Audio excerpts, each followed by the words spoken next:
Hi everyone, welcome back to the Model 3 Man channel. Well, of course, my last episode was the very unfortunate encounter with a deer on Route Highway 97, and of course the sad fact that for the second time in its 3-year-old life, Red Dragon was back in the repair shop.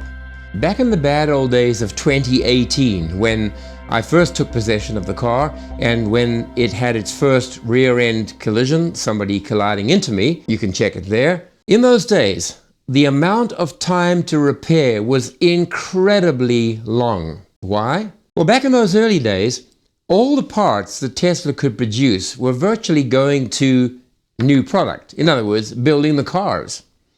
And so when I took it to the repair shop, and this was in Oregon, it took, I think it was as long as 5 or 6 weeks before they'd even sent all of the parts to the repair shop, and then the car had to get into line, and I think it was about a 2.5-month journey before it was repaired.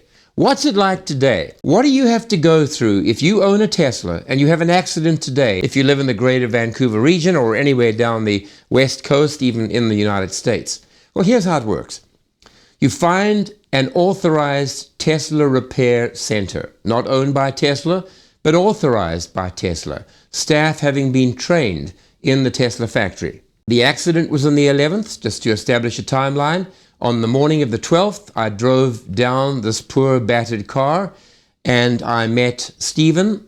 Now, Stephen is a production manager, a more friendly and helpful guy you couldn't wish to meet. So he's been great throughout all of this here in terms of keeping me up to date, sending me photos, and I'll show those to you here. On the 13th of October, folks, that's the next day, Tesla emailed me with the parts order spreadsheet that had been requested by number 1 Collision. They sent me a list of each of the part items, the part number, the part description. They sent me the date of the shipping, the date of its estimated arrival, and they had shipped quite a few of the parts on the 13th, not all of them, but on the 13th, some parts were shipped, and they give an estimated time of arrival.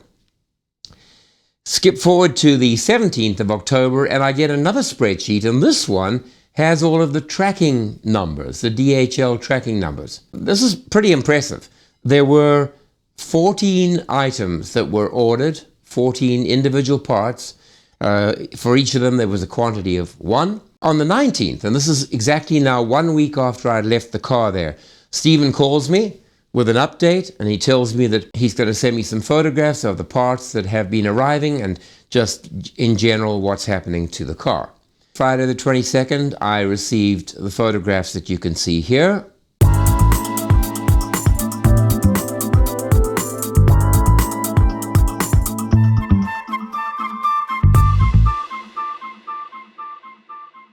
All in all, Tesla sent me 3 emails containing 3 spreadsheets with constant updates on the parts that were ordered, when they'd been sent, when they were expected to arrive, and of course the tracking numbers. On the 26th of October, which was yesterday, Stephen sent me another email with some more photographs, and his basic message was this: the bodywork has been done.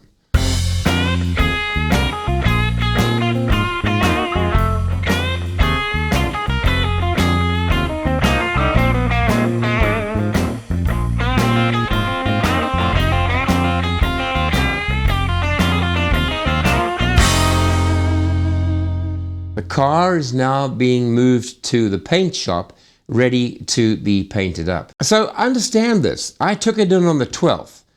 7 days later, that's the 19th. 7 days later, that's the 26th. That's yesterday.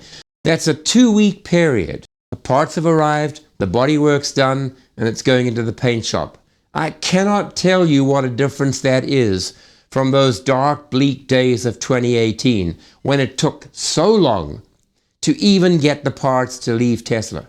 And in those days, Tesla didn't let me, the owner, know that parts had been requested for my car. They didn't send a spreadsheet. There was no tracking numbers. They've changed their procedures dramatically.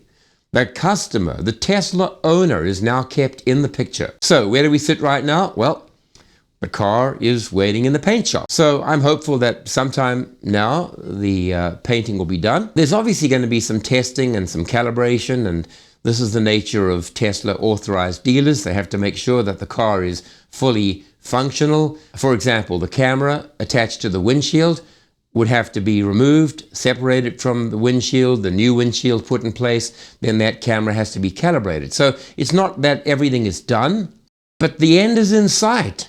This is the end of part 1 of the story of a Tesla repair.